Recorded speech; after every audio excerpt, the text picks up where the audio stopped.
Not bad. First, it has been a great honor being selected for the Liberal Party for the possibility of being president. If I'm elected, it will be my responsibility to keep this wonderful place we call home the same, with few changes that will make our home even better. I will make sure that we will never cut spending on education, since education is the door to opportunities, because people will always have opportunities as long as there is an outlet to use it. I will increase teachers' salaries, since they are teaching the children of the future and deserve to be rewarded for their work, because it takes a very gifted person to take on this job. And since 2000 to 2011, teacher salaries have increased far less than most other countries. Now, as for Homeland Security, we know that the President's highest priority is to keep the American people safe. Since it is the 21st century and we are using modern technology, it will help better secure us if we are ever attacked by terrorist groups such as ISIS, Al-Qaeda, etc. By doing this, it will better help us if we ever need to do this, since we want to ensure everyone's safety and a high survival rate. We also have the federal government working with states and local governments and the private sector as close partners in a national approach to prevent migration response. Having the federal government helps us in the long run if we ever have a crisis or disaster that we have to respond quickly to. And in our mission to defeat terrorism worldwide, administration also intends to provide $5 billion in assistance through the Shared Security Partnership over the next several years to improve our security work and work with us to defeat it worldwide. As for biological and nuclear security, we will ensure that decision makers have the tools they need to manage disease outbreaks by linking healthcare providers, hospitals, and public health agencies. By building on America's unparalleled talent and through international partnerships, we can create new drugs, vaccines, and diagnostics tests, and manufacture them more quickly and efficiently.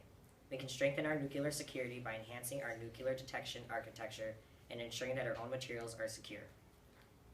By establishing well-planned, well-rehearsed plans for coordinated response, we will also ensure capability that can dramatically diminish the consequences of chemical, biological, radiological, or nuclear incidents.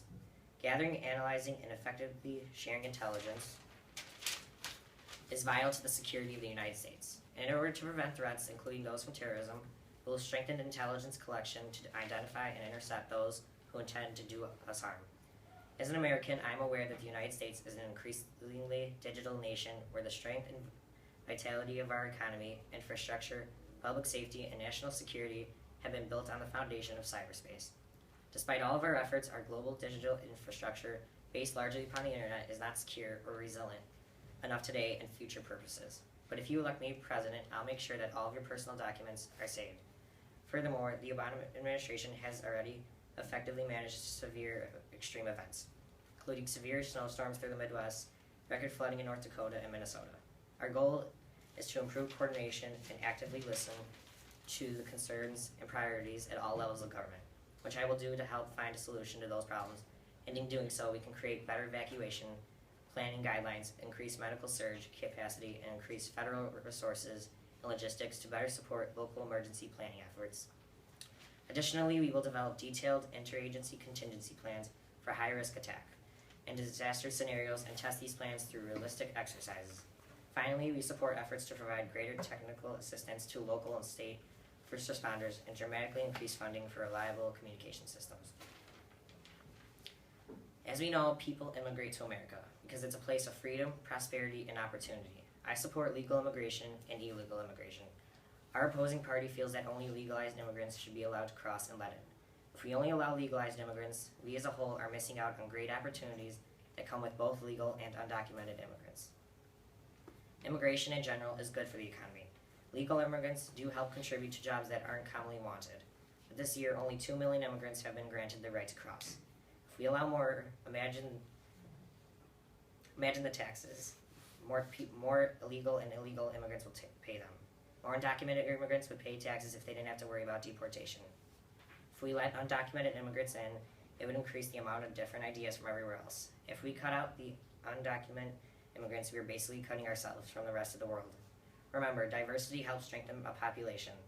Lastly, an estimate about 11 million immigrants are illegal, and trying to remove that many would be inhuman and almost impossible. Plus, dire economic consequences would occur. These millions would be removed from their possessions.